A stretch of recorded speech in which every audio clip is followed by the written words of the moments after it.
उपस्थित नसेल तो जो संघ कर्णधार उपस्थित असेल त्याला टॉस विन दिलं जाईल, हे लक्षात असू द्या.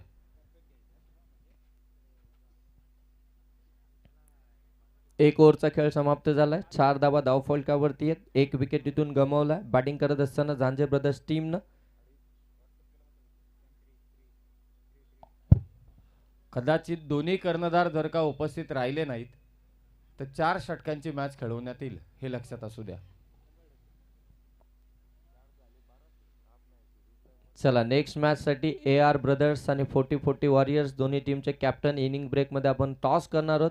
आणि जे काही सूचना आहेत ते खऱ्या अर्थानं तुमच्यापर्यंत पोहोचवल्या देखील आहेत. चला टाइमपास नकोय. टायमर आपल्यासाठी सेट करण्यात आला आहे. 5 षटकांची मॅच आहे. 25 मिनिटांमध्ये तुमची 5 षटकं इथून कंप्लीट होणं फार गरजेचं आहे. नाहीतर मग 4था षटक जर का तुमचं 20 मिनिटांमध्ये कंप्लीट झालं नाही तर 5व्या षटकामध्ये एक फिल्डर हा 30 यार्ड सर्कलच्या आतमध्ये असेल. साहिल लोंगले आलाय गोलंदाजीसाठी. आपण पाहताय पहिलाच बॉल अगदी स्विंग अँड मिस केलाय. बाला मोरे ऑन स्ट्राईक आहे आणि त्याच्या विरोधामध्ये साहिल लोंगलेचा हा बॉल आपण पाहतोय. उंच पुरासा गोलंदाज आहे. एक यंगस्टर आपल्याला पाहायला मिळतोय चिंचोली टीम कडनं. खऱ्या अर्थानं अक्षय भगतच्या तालमीमध्ये खऱ्या अर्थानं शिकत असलेला हा गोलंदाज. चांगली गोलंदाजी राहिली आहे साहिल लोंगलेची. फुलर लेनचं अगदी ब्लॉक केलं होतं. डायरेक्ट हिट करण्याचा प्रयत्न. इथे फलंदाज पोहोचले जात आहेत आणि एक धाव इथून मात्र कंप्लीट झाली आहे. थोडीशी समजदारी दाखवली जाते बाला मोरेच्या माध्यमातून. योगेश, खरं तर एक साहिल लोंगले ISPL मध्ये चमकलाय. काय चमकदार कामगिरी केले तो उमरोलीचा आणि हा चिंचवलीचा. 3 खेळाडू चिंचवलीचे आहेत. अक्षय भगत टीमचा कॅप्टन. बॉलिंग करतोय साहिल लोंगले आणि backward square लेगला Kedar Bhagat.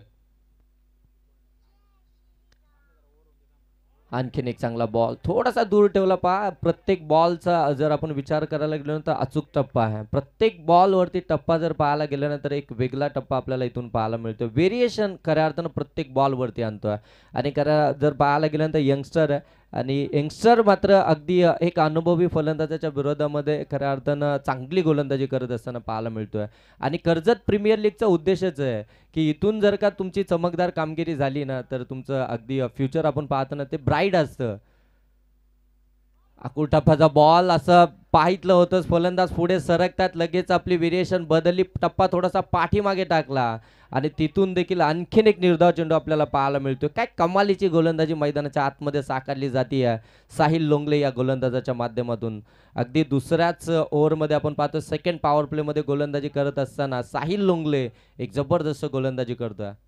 On साईडला बॅकवर्ड स्क्वेअर लेगला त्या ठिकाणी क्षेत्ररक्षक आहेत.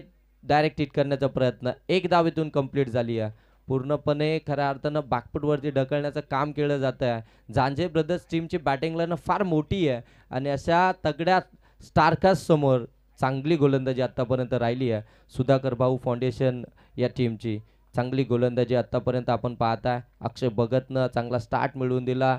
त्यानंतर मात्र साहिल लोंगले खऱ्या अर्थानं तो स्टार्ट कायम ठेवत असताना आत्तापर्यंत त्याने या षटकामध्ये चेंडू फेकलेत ते 5 आणि धाबा खर्च केला त्या अवघ्या 2. ऑन साईडला केलायचं होतं. बॅट अँड बॉलचा संपर्क नाही. आणखीन एक निर्धाव चेंडू. काय कमालीची गोलंदाजी राहिली आहे. या षटकामध्ये धाबा खर्च केल्या साहिल लोंगलेनं त्या अवघ्या 2.